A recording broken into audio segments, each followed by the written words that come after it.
السلام علیکم ورحمۃ اللہ تعالی وبرکاتہ۔ مرکز اہل سنت جامعہ رضویہ منظر اسلام کے یوٹیوب چینل ہم سبق درس نظامی میں آپ کا خیر مقدم ہے۔ پیارے بچوں، کھولتے ہیں اپنی کتاب شرح العقائد صفحہ نمبر 81 اور پڑھتے ہیں بحث تکوین۔ اور اس سے پہلے آپ سے درخواست ہے کہ جن حضرات نے اب تک ہمارے چینل کو سبسکرائب نہیں کیا ہے وہ ضرور سبسکرائب کریں اور اپنے ساتھیوں سے بھی شیئر کریں، اور ہماری ویڈیو پسند آئے تو لائک بھی کیا کریں تاکہ ہمارا چینل پرموٹ ہو سکے، آگے بڑھ سکے، اس کو ترقی مل سکے اور ہم درس نظامی کی تمام تر مشکل اور اہم کتابیں اس چینل پر لا سکے۔ تو شروع کرتے ہیں عبارت۔ بسم اللہ الرحمن الرحیم۔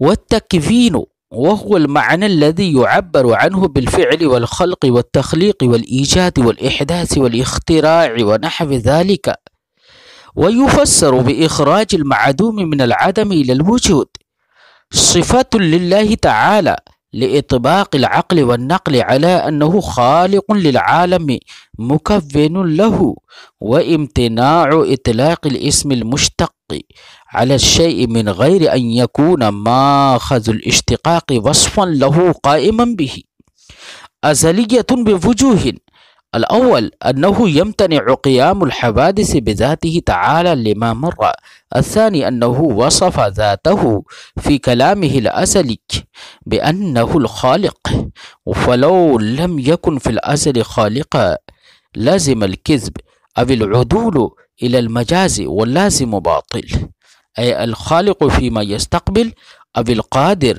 على الخلق من غير تعذر الحقيقة، على أنه لو جاز إطلاق الخالق عليه بمعنى القادر على الخلق لجاز إطلاق كل ما يقدر هو عليه من الأعراض عليه إلى آخر العبارة۔ پیارے بچوں، آج کے اس سبق میں چند باتیں ہم ذکر کریں گے۔ سب سے پہلے تو تکوین کسے کہتے ہیں، تکوین کی تفسیر اور تعریف کیا ہے۔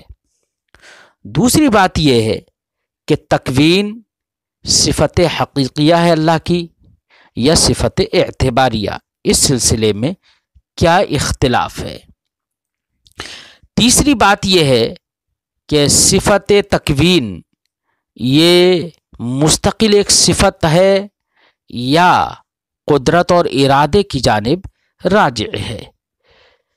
چوتھی بات ہم یہ ذکر کریں گے کہ صفت تکوین یہ ازلی ہے، اللہ کی صفت ہے، صفت اللہ کی ذات کے ساتھ قائم ہے، تو یہ ازلی ہے، ازلی ہونے کے چند دلائل پیش کریں گے۔ تو سب سے پہلے تکوین کسے کہتے ہیں بچوں؟ تکوین کے بارے میں صاحب شرح فرماتے ہیں کہ تکوین وہ معنی ہے جس کی تعبیر فعل، خلق، تخلیق، ایجاد، احداث، اختراع سے کرتے ہیں۔ فعل سے کرتے ہیں یعنی کسی کام کو کرنا، یعنی اس کا وجود نہیں تھا تو اس کو عدم سے وجود کی طرف لانا، یا خلق سے تعبیر کرتے ہیں تو کسی شے کو پیدا کرنا، یعنی وہ پیدا شدہ نہیں تھا تو اس کو عدم سے وجود میں لانا۔ تخلیق اس کا معنی وہی ہے، ایجاد کا معنی وہی ہے کہ وجود بخشنا، کہ کوئی شے معدوم تھی اس کو عدم سے وجود میں لے آئے۔ تو یہ سارے کے سارے الفاظ فعل، خلق، تخلیق، ایجاد، احداث، اختراع، اور اس کے علاوہ دوسرے اسی طرح کے بہت سے الفاظ جیسے ابداع ہے، اثبات ہے، یہ سارے کے سارے الفاظ مترادفہ نہیں ہیں، یاد رکھنا، بلکہ ان سب کے مفہوم بدلے ہوئے ہیں، الگ الگ ہیں۔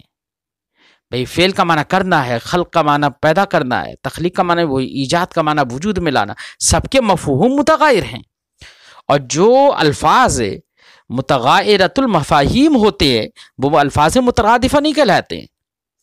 ہاں، ان سارے الفاظ کے جو مفاہیم ہیں وہ سب کے سب متحدۃ المصداق ہیں، یعنی جہاں ان کا صدق ہوتا ہے تو جہاں پر ایک کا صدق ہوتا ہے وہاں پر دوسرے کا بھی صدق ہو جاتا ہے، اس لیے یہ سارے الفاظ متحدۃ المصداق ہیں، اس لیے ان سب کی تعبیر ایک ایسے لفظ سے کی جاتی ہے جس لفظ کا معنی ان تمام الفاظ پر صادق آ جاتا ہے، اور جس لفظ کے جو لفظ ان تمام کو جامع ہو جاتا ہے۔ اب وہ کیا ہے؟ تکوین۔ تو تکوین کے ذریعے سے ان سب کی تعبیر کر لی جاتی ہے۔ لفظ تکوین بول دو تو فعل بھی اس میں داخل، خلق بھی داخل، ایجاد بھی داخل، احداث بھی داخل، اختراع بھی داخل، سب داخل ہیں۔ تو لفظ تکوین سب کو جامع ہے۔ کیوں؟ اس لیے کہ تکوین کی تفسیر ہے۔ تکوین کہتے ہیں اخراج المعدوم من العدم الى الوجود، کسی شے کو عدم سے وجود کی طرف یا معدوم کو عدم سے وجود کی طرف نکالنا، یہ تکوین ہے۔ تو اب معدوم اگر مخلوق کی قبیل سے، تو مخلوق کو عدم سے وجود کی طرف نکالنے کا مطلب اس کا خلق کر دینا۔ شے کے معرض وجود میں نہیں آئی ہے تو اس کو عدم سے وجود کی طرف یعنی اس کو وجود بخش دینا۔ تو سب کے اندر یہ معنی پایا جاتا ہے، چاہے وہ ایجاد ہو، خلق ہو، احداث ہو، یعنی پیدا کر دینا، احداث یعنی ابھی پیدا شدہ نہیں ہے، اس کو عدم احداث سے، عدم حدوث سے حدوث کی طرف لے آنا، پیدا کر دینا۔ اختراع سے، اختراع کا مطلب ہوتا ہے ایجاد کرنا۔ تو سارے کے سارے الفاظ متحدۃ المفاہیم ہیں، لفظ تکوین سب کو جامع ہے۔ اس لیے صاحب کتاب نے تکوین کی تفسیر کی ہے، وہ یفسر فرماتے ہیں والتکوین هو المعنى الذي يعبر عنه بالفعل، تکوین وہ معنی ہے جس کی تعبیر فعل سے، خلق سے، تخلیق سے، ایجاد سے، احداث سے، اختراع اور اس کے علاوہ دوسرے الفاظ جیسے ابداع اور اثبات وغیرہ سے کی جاتی ہے۔ وَيُفَسَّرُ بِإِخْرَاجِ الْمَعْدُومِ مِنَ الْعَدَمِ إِلَى الْوُجُودِ، اور تکوین کی تفسیر اس طرح سے کی جاتی ہے کہ معدوم کو عدم سے وجود کی طرف نکالنا۔ یاد رہے، معدوم سے عدم کی طرف، معدوم کو عدم سے وجود کی طرف نکالنا، تو یہ نکالنا ایک نسبت ہے جو مخرج اور مخرج کے درمیان ایک تعلق کا نام ہے، اور یہ معنی اضافی ہے، اور معنی اضافی کا تحقق مخرج اور مخرج کے وجود کے بعد ہی ہوگا، یعنی صرف مخرج کے وجود سے معنی تعلق جو اخراج ہے، جو نسبت ہے، اس کا تحقق نہیں ہوتا ہے۔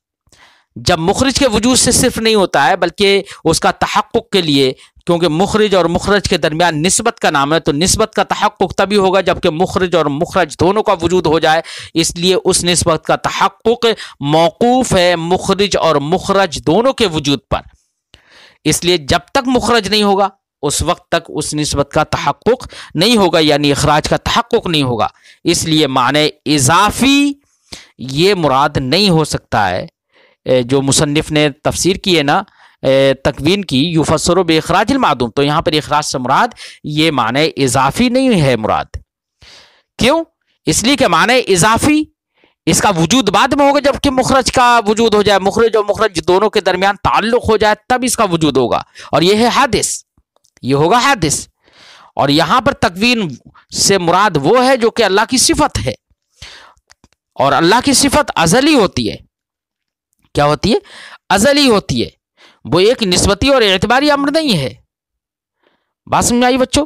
تو اگر نسبت کا نام اور اس تعلق مخرج اور مخرج کے درمیان تعلق کا نام اگر تکوین ہو تو ایسی صورت میں تکوین کا حادث ہونا لازم آئے گا۔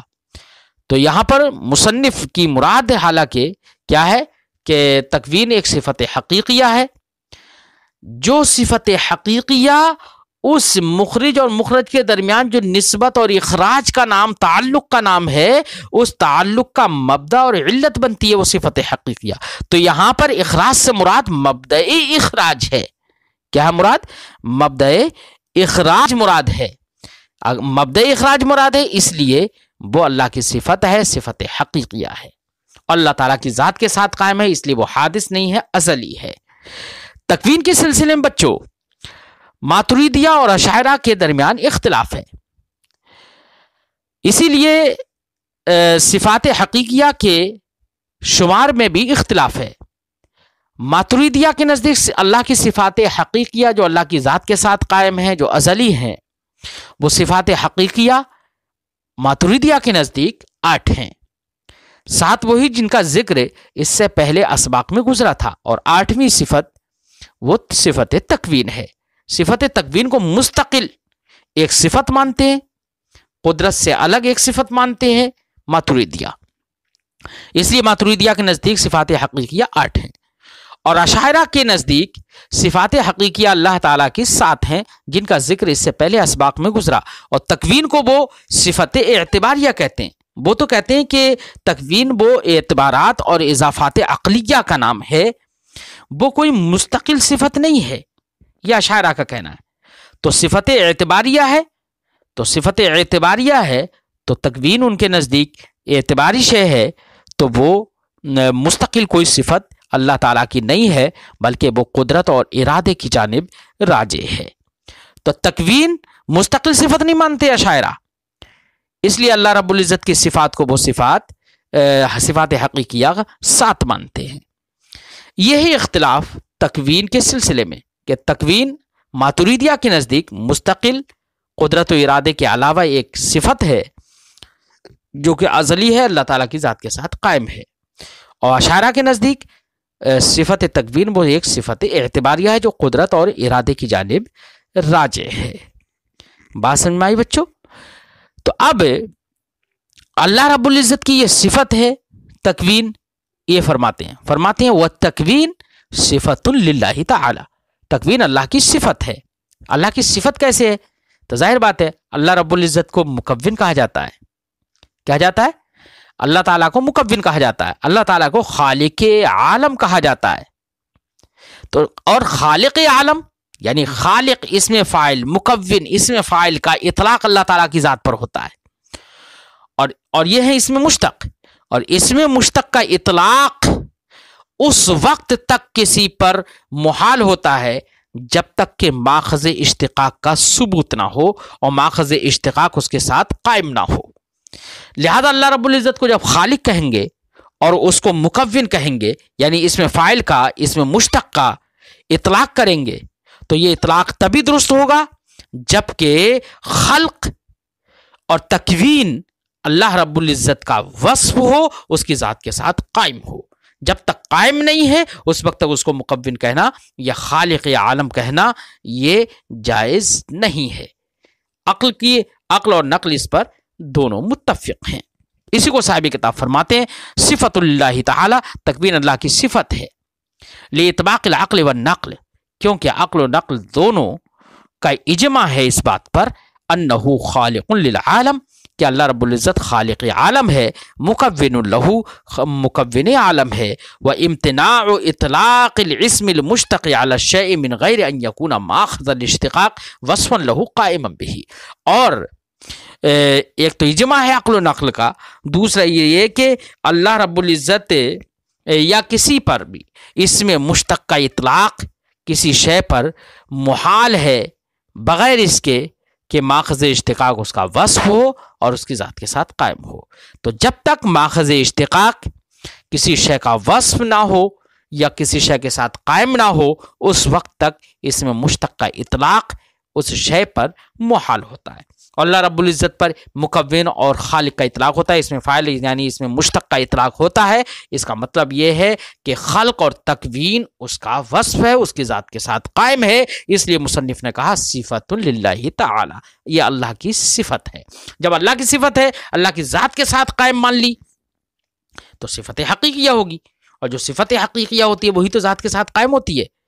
تو اللہ تعالیٰ کی ذات کے ساتھ جب یہ تکوین قائم ہے، جیسے کہ ماتریدیہ کا قول ہے، چونکہ ماتن ماتریدی ہیں اس لیے انہوں نے اپنے مذہب کو، اپنے خیال اور اپنے نظریہ کو، اپنے معتقد کو بیان کیا ہے۔ تو جب اللہ تعالیٰ کی ذات کے ساتھ قائم ہے، اس کا وصف ہے، تو صفت تکوین یہ ازلی ہوگی۔ کیا ہوگی؟ ازلی ہوگی، قدیم ہوگی، یہ حادث نہیں ہوگی۔ کیوں؟ اگر حادث مان لے اور اللہ تعالیٰ کی ذات کے ساتھ قائم بھی مانے، جیسے کہ کرامیہ کا یہی کہنا ہے، کرامیہ اللہ تعالیٰ کی ذات کے ساتھ قائم بھی مانتے ہیں اور حادث بھی مانتے ہیں، کیونکہ ان کے نزدیک اللہ تعالیٰ کا محل حوادث ہونا جائز ہے۔ لیکن اہل سنت و جماعت، چاہے وہ اشاعرہ ہوں یا ماتریدیہ ہوں، کسی کے نزدیک اللہ تعالیٰ کا محل حوادث ہونا جائز نہیں ہے۔ لہذا ماتریدیہ کے نزدیک جب تکوین صفت حقیقیہ ہے، اللہ تعالیٰ کے ذات کے ساتھ قائم ہے، تو وہ ازلی ہوگی، کیونکہ اگر ازلی نہ ہو، حادث ہو، تو اللہ تعالیٰ کا محل حوادث ہونا لازم آ جائے گا۔ اب ازلی ہے، اس کی چند دلیلیں صاحب شرح ماتریدیہ کی جانب سے پیش کرتے ہیں۔ فرماتے ازلیت، وہ تکوین اللہ کی صفت ازلیہ ہے، ازلی ہونے کی چند دلیلیں، بے وجوہ چند دلیلوں سے۔ الاول، پہلی دلیل یہ ہے انہ یمتنع قیام الحوادث بذاتہ تعالی لما مر، کہ اللہ رب العزت کی ذات کے ساتھ حوادث کا قیام محال ہے، جیسے کہ اس سے پہلے دلیل گزر چکی ہے۔ کیوں؟ اس لیے کہ اللہ رب العزت کی ذات کے ساتھ حوادث کا قیام ہوگا تو اللہ تعالیٰ کی ذات کا محل حوادث ہونا لازم آتا ہے، اور جو محل حوادث ہو وہ خود بھی حادث ہوتا ہے، تو اللہ رب العزت کا حادث ہونا لازم آئے گا۔ اس لیے اللہ کی صفت تکوین ازلی ہے، حادث نہیں ہے۔ کیوں؟ اس لیے کہ اگر حادث مان لیں گے تو اللہ تعالیٰ کا محل حوادث ہونا لازم آئے گا، جو محل حوادث ہوتا ہے وہ بھی حادث ہونے سے خالی نہیں ہوتا ہے۔ یہ پہلی دلیل۔ دوسری دلیل دے رہے ہیں الثانی انہ وصف ذاتہ فی کلامہ الازلی بانہ الخالق فلو لم یکن فی الازل خالقا لزم الکذب۔ دوسری دلیل کا خلاصہ یہ ہے کہ اللہ رب العزت نے اپنے کلام ازلی میں، کس میں؟ کلام ازلی میں، جو کہ کلام اس کا وصف ہے، اللہ تعالیٰ کی ذات کے ساتھ قائم ہے، اس کلام ازلی میں اللہ تعالیٰ نے اپنے آپ کو خالق قرار دیا ہے، اور اپنے آپ کو خالق ہونے سے موصوف قرار دیا ہے، اپنی ذات کو موصوف کیا ہے اس بات سے کہ وہ خالق کائنات ہے۔ تو کلام ازلی میں اپنے آپ کو خالق کہا۔ اگر کلام ازلی میں وہ خالق اپنے آپ کو کہہ رہا ہے اور ازل میں وہ خالق نہ ہو، یعنی تکوین اس کے لیے ازل میں ثابت نہ ہو، خلق اس کے لیے ازل میں ثابت نہ ہو، اور وہ ازل میں اپنے آپ کو خالق کہہ رہا ہے، تو کذب لازم آ جائے گا نا، کہ خالق کہہ رہا ہے اپنے آپ کو اور خلق ہے نہیں، تو کذب لازم آئے گا۔ اس لیے ماننا پڑے گا کہ خلق یعنی تکوین یہ ازل میں ہے، اور تکوین صفت ازلیہ ہے۔ یا کذب اگر نہ کہو تو یہ کہو گے کہ وہ مستقبل میں، بعد میں خلق کرنے والا تھا، پیدا کرنے والا تھا، اس لیے ازل میں اپنے آپ کو اس نے خالق کہہ دیا ہے، یعنی عدول الی المجاز کرنا پڑے گا۔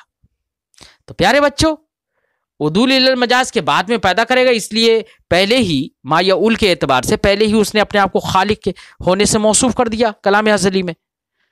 یہ عدول الی المجاز کا اگر قول کیا جائے تو، یا یہ کہ وہ خلق پر قادر تھا، تو قادر علی الخلق ہونے کی وجہ سے اس نے اپنے آپ کو کلام ازلی میں خالق کہہ دیا، تو یہ بھی عدول الی المجاز ہے۔ تو عدول الی المجاز کی جو دونوں صورتیں ہم نے ذکر کی، ان دونوں صورتوں میں عدول الی المجاز ہے، اور فرماتے ہیں کہ یہ بھی باطل ہے، عدول الی المجاز بھی باطل ہے۔ کیوں؟ اس لیے کہ مجاز کی طرف پھرنا تب جائز ہے جبکہ حقیقت متعذر ہو، اور جب تک حقیقت متعذر نہ ہو اس وقت تک مجاز کی طرف پھرنا یہ جائز نہیں ہے۔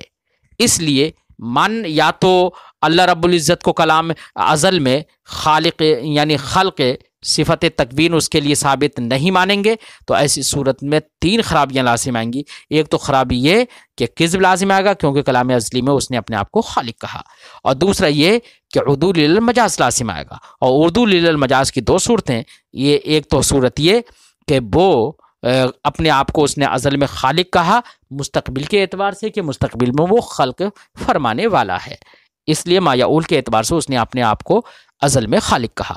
یا عدول الی المجاز کی دوسری صورت یہ ہے کہ وہ قادر علی الخلق ہے، اس لیے قادر علی الخلق ہونے کی وجہ سے کلام ازلی میں اس نے اپنے آپ کو خالق کہا۔ اور یہ دونوں صورتیں عدول الی المجاز کی یہ جائز نہیں ہے۔ کیوں؟ اس لیے کہ حقیقت یہاں متعذر نہیں ہے۔ مجاز کی طرف پھرنا تب جائز ہوتا ہے جبکہ حقیقت متعذر ہو۔